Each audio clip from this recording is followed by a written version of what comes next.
بسم اللہ الرحمن الرحیم الحمد للہ الذی حمدہ الحامدون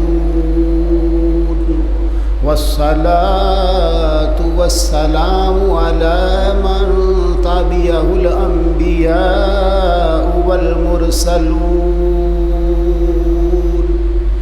وآلہ الطیبون الطاہرون واصحابہ المقربون المخلصون وأولیاؤہ المؤمنون المتقون العارفون اما بعد فأعوذ باللہ من الشیطان الرجیم بسم اللہ الرحمن الرحیم یا ایہا الذین آمنوا کتب علیکم الصیام کما کتب علی الذین من قبلکم لعلکم تتقون صدق اللہ العظیم وصدق رسولہ النبی الکریم مولا صلی وسلم دائما ابدا علی حبیبک خیر الخلق کلہم۔ حمد و صلات کے بعد اللہ قدوس کا لاکھ شکر ہے کہ اس نے آج ہمیں پھر جمعۃ المبارک کی ادائیگی کی توفیق عطا فرمائی۔ سامع مکرم، آج کی ہماری گفتگو کا عنوان ہے رمضان اور قرآن۔ نہ بن تو انجان روزے آ گئے نے، من رب دا فرمان روزے آ گئے نے، اے تقوی دی دولت بخشن، سونے رب دی قربت بخشن، رب تے رکھ ایمان روزے آ گئے نے، من رب دا فرمان روزے آ گئے نے، شیطاناں نو جکڑ لے آئے ہن تے سجنا سدھا رائے، شیطاناں نو جکڑ لے آئے ہن تے سجنا سدھا رائے، آپ نہ بن شیطان روزے آ گئے نے، من رب دا فرمان روزے آ گئے نے۔ عیش کرے تے موجاں مانے جیڑا اس دی قدر نہ جانے، عیش کرے تے موجاں مانے جیڑا اس دی قدر نہ جانے، او کادا انسان روزے آ گئے نے، من رب دا فرمان روزے آ گئے نے۔ بھنگ شراب تے چرس نو چھڈ کے اس ہوس نو من چو کڈ کے، بھنگ شراب تے چرس نو چھڈ کے اس ہوس نو من چو کڈ کے، من لے گل نادان روزے آ گئے نے، من رب دا فرمان روزے آ گئے نے۔ چگلی چوری جھوٹ نو چھڈ کے کیبل فلماں گھر چوں کڈ کے، چگلی چوری جھوٹ نو چھڈ کے کیبل فلماں گھر چوں کڈ کے، پڑھدا رو قرآن روزے آ گئے نے، من رب دا فرمان روزے آ گئے نے۔ رب تو سچی توبہ کر کے سجنا مرن تو پہلے مر کے، رب تو سچی توبہ کر کے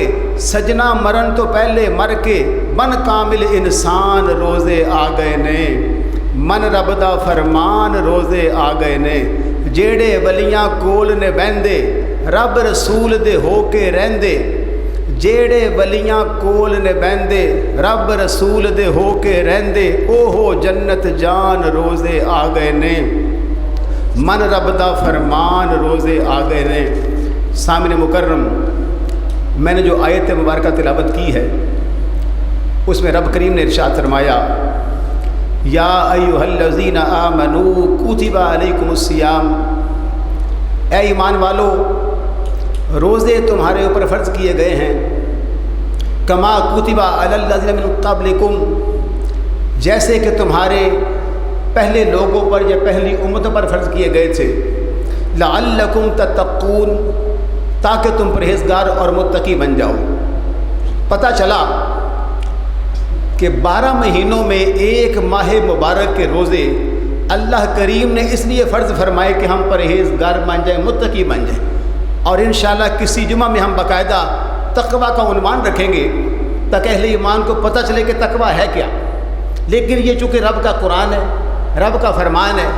کسی طبیب کا لکھا ہوا نسخہ، کسی طبیب کا بتایا ہوا نسخہ فائدہ بھی دے سکتا ہے، نقصان بھی دے سکتا ہے، لیکن یہ اللہ کریم کا فرمایا ہوا نسخہ ایک ایسا کامل اور اکمل نسخہ ہے کہ جس کا فائدہ یقینی ہے۔ ہمارا ایمان ہے کہ رب کریم نے قرآن مجید کے اندر جو کچھ بھی ہمارے لیے ارشادات عطا فرمائے ہیں وہ سارے کے سارے بنی نوع انسان کے لیے ہمیشہ ہمیشہ کے لیے فائدہ مند ہے۔ سامعین مکرم، بخاری شریف کے اندر حدیث مبارکہ 38 نمبر پر موجود ہے۔ حدیث کے الفاظ ہیں: ان ابی ہریرہ رضی اللہ تعالی عنہ قال قال رسول اللہ صلی اللہ علیہ وآلہ وسلم من صام رمضان ایمانا واحتسابا غفر له ما تقدم من ذنبہ۔ نبی مکرم علیہ السلام نے ارشاد فرمایا، جو مسلمان حالت ایمان میں رمضان کے روزے رکھتا ہے، اللہ کریم ان روزے رکھنے کی برکت سے اس کے سابقہ گناہوں کو معاف فرما دیتا ہے۔ پتہ چلا رمضان کے روزوں کی ایک برکت یہ تھی کہ یہ تقوی عطا کرتے ہیں، دوسری برکت یہ ہے کہ یہ سابقہ گناہوں کو معاف فرما دیتے ہیں۔ اور جو رات کے اندر تراویح ادا کی جاتی ہیں ان کے بارے میں رات کو شب بیداری کی جاتی ہے۔ نبی مکرم علیہ السلام کا فرمان حدیث کی کتاب نسائی شریف کے اندر 2210 نمبر پر موجود ہے۔ حدیث کے الفاظ ہیں: ان عبد الرحمن ابن عوف ان رسول اللہ صلی اللہ علیہ وآلہ وسلم انہ ذکر شہر رمضان علی الشہور وقال من قام رمضان ایمانا واحتسابا خرج من ذنوبہ کیوم ولدتہ امہ۔ نبی مکرم علیہ السلام نے فرمایا، حضرت عبد الرحمن بن عوف اس حدیث کے راوی ہیں رضی اللہ عنہ،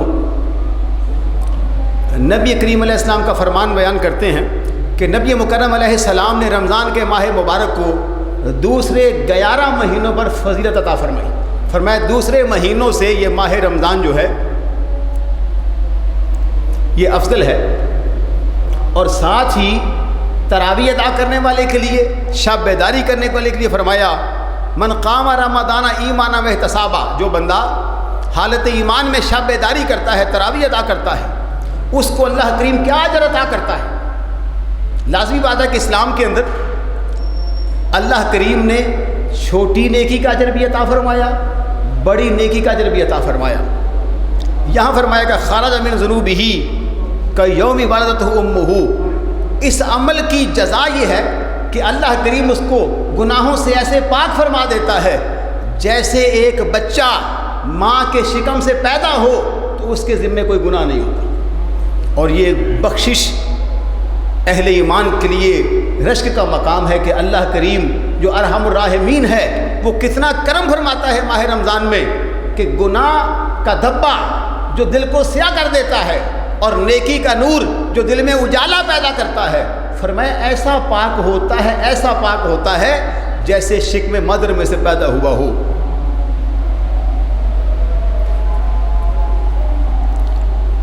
اور قرآن مجید کی تلاوت ویسے تو سارا سال ہوتی ہے اور کرنی چاہیے، لیکن رمضان اور قرآن کا تعلق بڑا گہرا ہے۔ مسلم شریف کے اندر 803 نمبر پر حدیث پاک موجود ہے۔ الفاظ ہے کہ ان ابی امامہ رضی اللہ تعالیٰ عنہ قال سمعت رسول اللہ صلی اللہ علیہ وآلہ وسلم اقرأ القرآن فإنہ یأتی یوم القیامہ شفیعا لأصحابہ۔ نبی مکرم علیہ السلام کا فرمان ابی امامہ نقل کرتے ہیں، کہتے ہیں کہ میں نے نبی کریم علیہ السلام کو فرماتے ہوئے سنا اقرأ القرآن، قرآن کی تلاوت کیا کرو۔ اب یہ فرما دینا ہی کافی ہے، کیونکہ امتی کے لیے نبی مکرم علیہ السلام کا حکم فرمانا ہمارے لیے سر آنکھوں پر، لیکن ساتھ اس کا بینیفٹ، اس کا فائدہ، اس کی جزا بیان فرمایا جو قرآن کی تلاوت کرے گا اس کو اللہ کریم اجر کیا عطا فرمائے گا، اس کا صلہ اور جزا کیا عطا فرمائے گا۔ فَإِنَّهُ يَأْتِي يَوْمَ الْقِيَامَةِ، فرمایا بے شک یہ قرآن قیامت کے دن آئے گا شفیع علی اصحابہ، ان اصحاب کا شفیع بن کر، ان کا مددگار بن کر گویا کہ اللہ تعالیٰ کی بارگاہ میں شفاعت کر کے ان کی بخشش کا سامان پیدا کرنے کے لیے آئے گا۔ تو پتہ چلا رمضان کی برکت، گناہوں کی معافی، قرآن کی تلاوت کی برکت، اللہ کریم کی بارگاہ سے شفاعت کروا کے بندہ مومن کو جنت کی سند عطا کروانا۔ اور ایک وہ حدیث مبارکہ جس کے راوی حضرت علی ہیں،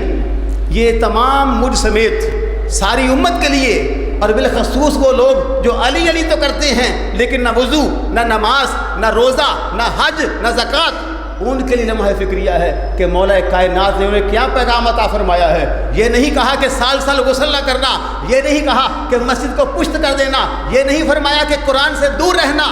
بلکہ کیا فرمایا؟ حدیث کو روایت کیا نبی کریم علیہ السلام کے فرامین کو، آپ کے الفاظ مبارکہ کو، ان علی ابن ابی طالب کرم اللہ وجہہ الکریم قال قال رسول اللہ صلی اللہ علیہ وآلہ وسلم من قرأ القرآن واستظہرہ فحل حلالہ وحرم حرامہ ادخلہ اللہ بہ الجنہ وشفہ فی عشر من اہل بیتہ کلہم وجبت لہ النار۔ حضرت علی کہتے ہیں نبی کریم علیہ السلام نے فرمایا کہ جو بندہ قرآن کو یاد کرتا ہے، بڑی توجہ سے سننے والی بات، جو بندہ مومن قرآن مجید کو یاد کرتا ہے پھر بھلاتا نہیں ہے، بلکہ ایک حدیث کا مفہوم ہے کہ جو حافظ قرآن قرآن کو یاد کرنے کے بعد بھلا دے گا، اللہ کریم ناراض اس قدر ہوگا کہ محشر کا میدان ہوگا، اس سے بینائی چھین لی جائے گی، اس کو اندھا کر کے اٹھایا جائے گا کہ ہم نے تمہارے سینے کے اندر قرآن کے انوار پیدا کیے تھے، قرآن کا نور محفوظ کیا تھا، اور تم نے دنیا کو قبلہ بنا کر قرآن کو پسے پشت ڈالا۔ آج کائنات میں جو لوگ آنکھوں والے اٹھ کے آ رہے ہیں، تمہیں ہمیں بینائی سے محروم کر رہے ہیں۔ اس لیے حفاظ کے لیے بالخصوص اور امت کے افراد کے لیے بالعموم اس میں توجہ کرنے کی ضرورت ہے کہ اس دن محشر کے میدان کے اندر رسوائی سے بچنے کے لیے اور بینائی کے نور سے کی محرومی سے بچنے کے لیے قرآن کو یاد رکھنا ضروری ہے۔ تو حدیث کا ترجمہ کر رہا تھا کہ جو قرآن کا حافظ بنے اور قرآن کو یاد رکھے، پھر یہاں بات ختم نہیں ہوئی کہ جو مرضی کرتا پھرے، نہیں نہیں نہیں نہیں، شتر بے مہار سے بلکہ فرمایا فَأَحَلَّ حَلَالَهُ وَحَرَّمَ حَرَامَهُ، جو اللہ نے حلال فرمایا ہے اس کو حلال جانے، جو اللہ نے حرام فرمایا ہے اس کو حرام جانے، أَدْخَلَهُ اللَّهُ بِهِ الْجَنَّةَ، اس سے اللہ جنت عطا فرمائے گا۔ ایک پورا معیار، پورا کرائٹیریا عطا فرمایا گیا کہ جنت میں جانے کا سلیبس کیا ہے۔ اور یہاں پر وہ حافظ قرآن جس نے قرآن کو بھلایا نہیں تھا، وہ حافظ قرآن جس نے حلال کو حلال جانا تھا، جس نے حرام کو حرام سمجھا تھا، اس کو اللہ نے بڑی عزت عطا فرمائی ہے، اس کو میرے کریم آقا علیہ السلام نے بڑی شان عطا فرمائی ہے۔ سمجھیے،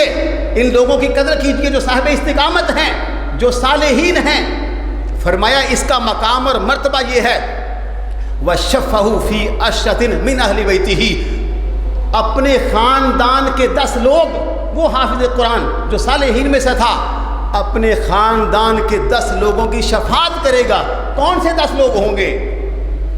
اب دیکھیں نگاہ نبوت کہاں تک مشاہدہ فرما رہی ہے، کب قیامت آئے گی، کب لوگ جنت میں جائیں گے، کب لوگ دوزخ میں جائیں گے۔ حافظ قرآن کا جو اختیار شریعت نے عطا فرمایا، اس اختیار کے بارے میں اللہ کے حبیب کریم علیہ السلام نے فرمایا کلہم وجبت لہ النار، فرمایا ایسے 10 دوزخ میں جانے والے بندے جو اللہ کی بارگاہ میں پکے دوزخی لکھے گئے تھے، اللہ اس حافظ قرآن کے طفیل الجنت عطا فرمائے۔ تو اگر ایک حافظ قرآن کو رب اتنا مقام عطا فرمائے تو پھر داتا حجویری کے صدقے کتنے لوگ جنت میں جائیں گے، خواجہ اجمیری کے طفیل کتنے لوگ جنت میں جائیں گے، اصحاب و اہل بیت کی شفاعت سے کتنے جنت میں جائیں گے، انبیاء کی شفاعت سے کتنے جنت میں جائیں گے، اور امام الانبیاء کی شفاعت کتنے لوگوں کے کام آ جائے گی صلی اللہ علیہ وآلہ وسلم۔ اور یاد رہے چونکہ ہمارا عنوان رمضان اور قرآن ہے، یہ ایک حدیث مبارکہ جس میں نبی مکرم نور مجسم شفیع معظم صلی اللہ علیہ وآلہ وسلم نے دونوں چیزوں کا اجر ذکر فرمایا، ایک ہی مقام پر قرآن کی تلاوت کا بھی اور ساتھ ہی روزے کا بھی۔ اور انداز اللہ اکبر، توجہ کیجئے کہ روزہ کتنی شان والا ہے، قرآن کتنی عظمت والا ہے۔ حدیث کے الفاظ ہیں اور اس کا حوالہ مستدرک الحاکم میں 2036 نمبر پر موجود ہے۔ ان عبداللہ ابن عمر رضی اللہ عنہما ان رسول اللہ صلی اللہ علیہ وآلہ وسلم قال الصیام والقرآن یشفعان للعبد یوم القیامہ یقول الصیام ای رب منعتہ الطعام والشہوات بالنہار فشفنی فیہ، ویقول القرآن منعتہ النوم باللیل فشفنی فیہ فیشفعان۔ حدیث کا ترجمہ سماعت کیجئے۔ نبی مکرم علیہ السلام فرماتے ہیں کہ روزہ اور قرآن دونوں، الصیام والقرآن یشفعان للعبد یوم القیامہ، قیامت کا دن ہوگا قرآن بھی اور روزہ بھی اس بندے کی شفاعت کریں گے جو ان کے ساتھ منسوب ہو جائے گا، جو روزہ دار ہوگا اور جو قرآن کی تلاوت کرنے والا ہوگا۔ اور فرمایا اب روزہ ہمیں تو دکھائی نہیں دیتا ایک عمل ہے، یا ہمیں کیا پتا کہ میدان معاشر میں روزہ کیا کرے گا۔ قربان جاؤں نبی مکرم علیہ السلام کے ان الفاظ پر اور آپ کے علم مبارک پر اور آپ کی نگاہ نبوت پر۔ فرمایا یقول الصیام ای رب، قیامت کے دن روزہ کہے گا اے رب، کہے گا کیا؟ منعتہ الطعام والشہوات بالنہار، اس بندے کو سارا دن میں نے کھانے سے روک کے رکھا، شہوات نفسانیہ جو تھی، خواہشات نفسانیہ، ان سے روک کے رکھا، اب تو کیا کر؟ فشفنی فیہ، اس کے حق میں میری شفاعت کو قبول فرما لے، میں اس کا سفارشی بن کے آیا ہوں، میری سفارش کو اس کے حق میں قبول فرما۔ وَيَقُولُ الْقُرْآنُ، فرمایا قرآن بھی وہاں رب سے گفتگو کرے گا، قرآن وہاں کہے گا، کیا کہے گا؟ مَنَعْتُهُ النَّوْمَ بِاللَّيْلِ، جب لوگ سو رہے تھے اللہ کریم یہ مجھے کھول کر تیرے قرآن کی تلاوت کر رہا تھا، یہ آیات بینات کا نظارہ کر رہا تھا، معانی میں تدبر اور تفکر کر رہا تھا۔ روزہ کہے گا یا اللہ ساری رات اس نے مجھے پڑھا ہے، اب میری شفاعت کو، میری سفارش کو اس کے حق میں قبول فرما۔ تو یہ نہیں فرمایا کہ روزے کی وہاں گفتگو کی قدر نہیں کی جائے گی، قرآن کا کہا نہیں مانا، بلکہ میرے آقا علیہ السلام فرماتے ہیں فیشفعان، دونوں کی سفارش کو اللہ کریم قبول فرما لے گا۔ اب پتہ چلا کہ روزے کی شفاعت قبول ہو، قرآن کی شفاعت قبول ہو، حبیب رحمان کی شفاعت کیوں نہ قبول ہو۔ اور ایک اور حدیث مبارکہ توجہ کیجیے گا کہ روزہ آج کل جیسے ہمارا معاشرہ اس چیز کا محتاج ہو چکا ہے کہ شرم اور حیا اس کو فروغ دیا جائے، اس کو اپنایا جائے، حلال اور حرام میں تمیز کی جائے۔ اور یہ حدیث مبارکہ ویسے تو امام بخاری رحمہ اللہ نے کتاب النکاح میں لکھی ہے، لیکن اس میں روزہ کے حوالے سے بڑا کمال کا نقطہ موجود ہے۔ اس کا نمبر ہے 5066۔ حدیث کے الفاظ سنیے۔ فقال عبداللہ کنا مع النبی صلی اللہ علیہ وآلہ وسلم شبابا لا تعید شیعہ، جناب عبداللہ کہتے ہیں کہ ہم کچھ جوان لوگ نبی مکرم علیہ السلام کی بارگاہ میں حاضر تھے، لا نجد شیعہ، اس حال میں کہ ہمارے پاس کچھ نہیں تھا، یعنی فقراء تھے، مساکین تھے۔ فقال لنا رسول اللہ صلی اللہ علیہ وسلم، ہمارے لیے نبی پاک نے ارشاد فرمایا، کیا؟ بڑی توجہ، فرمایا یا معاشر شبابی من استطاع الباءۃ فلیتزوج، ہمیں فرمایا تم میں سے جو بندہ اس بات کی استطاعت رکھتا ہے کہ وہ شادی کر سکے، نکاح کر سکے، اسے چاہیے کہ وہ شادی کرے، یعنی حقوق ادا کر سکے، نان و نفقہ دیگر جو شریعت نے حقوق لگائے ہیں۔ ظاہر سے نوجوان تھے، ان کو ترغیب دی کہ اب جوانی اور شباب عروج پر ہے، اب اللہ کریم نے جہاں ہر جائز حاجت کو پورا فرمایا، انسان کی ہر ضرورت کو پورا فرمایا، وہاں پر تولید نسل انسانی کے لیے، افزائش نسل نو کے لیے اللہ کریم نے میاں اور بیوی کے نظام کو تشکیل فرمایا۔ فرمایا جو استطاعت رکھتا ہو وہ تو شادی کرے۔ اور نکاح کی دو برکتیں اس حدیث مبارکہ کے اندر اللہ کے حبیب علیہ السلام نے بیان فرمائی، فرمایا فَإِنَّهُ أَغَضُّ لِلْبَصَرِ، نکاح ایک ایسی نعمت اور سنت ہے جو نظر کو جھکا دیتی ہے، نکاح یہ نظر کو جھکانے والا ہے، وَحَسَنٌ لِلْفَرْجِ، اور شرمگاہ کو بچانے والا ہے۔ فرمایا نکاح سے دو برکتیں پیدا ہوتی ہیں، نظر میں حیا پیدا ہوتا ہے، نظر جھک جاتی ہے، انسان کی شرمگاہ کی اللہ حفاظت فرمانا شروع کر دیتا ہے۔ اور آگے فرمایا جو نان و نفقہ پورا نہ کر سکے، جو اپنے اہل و عیال بیوی بچوں کا خرچ پورا نہ کر سکے، اس کے بارے فرمایا وَمَن لَّمْ يَسْتَطِعْ فَعَلَيْهِ بِالصَّوْمِ، جو بندہ استطاعت نہیں رکھتا اس پر لازم ہے کہ وہ روزے رکھے۔ اب یہاں بات مکمل نہیں فرمائی، حالانکہ بات مکمل لگتی ہے، فرمایا روزے رکھے فَإِنَّهُ لَهُ وِجَاء، روزے جو ہیں اس کی شہوت کو، خواہشات نفسانیہ کو، ایسے جذبات جو گناہ کی طرف مائل کرتے ہیں، فرمایا روزے کی برکت سے اللہ انہیں ختم فرما دے گا۔ تو اس لیے روزہ فرض بھی ہو تو لوگ رکھتے نہیں۔ اقبال نے کہا تھا رحمت روزہ جو کرتے ہیں گوارا تو غریب۔ تو روزہ ہر اس مسلمان کے لیے ہے جس نے دل سے کلمہ پڑھا ہے۔ اور ایک حدیث پاک کا مفہوم ہے کہ جو بندہ جان بوجھ کر ایک روزہ چھوڑ دیتا ہے، اگر وہ زندگی بھر کے روزے بھی رکھے گا تو اس کا چھوڑا ہوا جو اجر و ثواب جس سے اسے محروم کیا گیا ہے وہ زندگی بھر کے روزے رکھ کے حاصل نہیں کر سکتا۔ اور ایک بزرگ حضرت پیر محمد چشتی رحمہ اللہ، حضرت خواجہ غریب نواز کے دادا پیر کے پردادا پیر، آپ عاشورہ کے دن پیدا ہوئے جسے 10 محرم کہتے ہیں۔ اب اللہ تعالیٰ کی شان ہے کہ ہر وقت دنیا میں لوگ تشریف لاتے ہیں، لیکن انبیاء علیہم السلام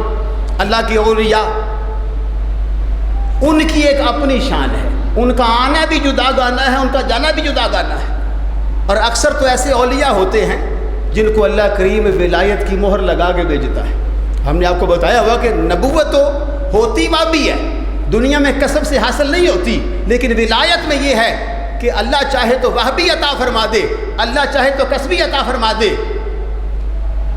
حضرت پیر محمد چشتی رحمہ اللہ عاشورہ کے دن پیدا ہوئے۔ اب لازمی بات ہے جب بچہ پیدا ہوتا ہے ماں کی کوشش ہوتی ہے، جو قریب عزیز خواتین ہوتی ہیں ان کی کوشش ہوتی ہے کہ اب یہ دنیا میں آیا ہے، اب اس نے کھانا اور پینا ہے، تو سب سے پہلے اسے دودھ پلایا جاتا ہے، یعنی اس کے لیے شیر مادر ماں کا دودھ ہوتا ہے۔ اب جب کوشش کی گئی کئی خواتین جو قریب عزیز تھیں، کوشش کے باوجود آپ نے عاشورہ کے دن 10 محرم کے دن دودھ نوش نہیں فرمایا۔ آپ کے شیخ کریم کی بارگاہ میں چلے گئے، ابو احمد چشتی رحمہ اللہ کے پاس گزارش کی کہ حضور اس طرح یہ بچہ پیدا ہوا ہے اور یہ دودھ نوش نہیں فرما رہا، تو جو آپ نے جواب ارشاد فرمایا نا وہ جواب بڑا قابل کر فرمایا، بچے نے آج اللہ والوں کی اقتداء میں عاشورہ کا روزہ رکھا ہوا ہے۔ اقبال کہتا نا آنکھ والا تیرے جوبن کا تماشا دیکھے، دیدہ کور کو کیا نظر آئے اور کیا دیکھے۔ عام لوگ نہیں سمجھ سکے، لیکن ایک اللہ کا ولی سمجھا کہ ایک دن کے پیدا ہونے والے بچے کو جو آنے والے وقت میں خواجہ غریب نواز کے دادا پیر کا پردادا پیر ہوگا، اس کو یہ مقام عطا فرمایا کہ آج ہی لوگوں کو بتاؤ کہ محمد عربی کی امت میں ایسے لوگ بھی اللہ پیدا فرماتا ہے جن کو آتے ہی پتہ چلتا ہے کہ آج عاشورہ کا روزہ ہے۔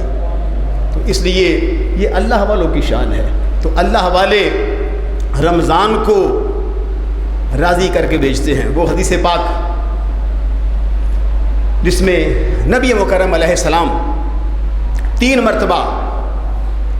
منبر پر چڑھتے ہوئے آمین کہا، تو صحابہ نے پوچھا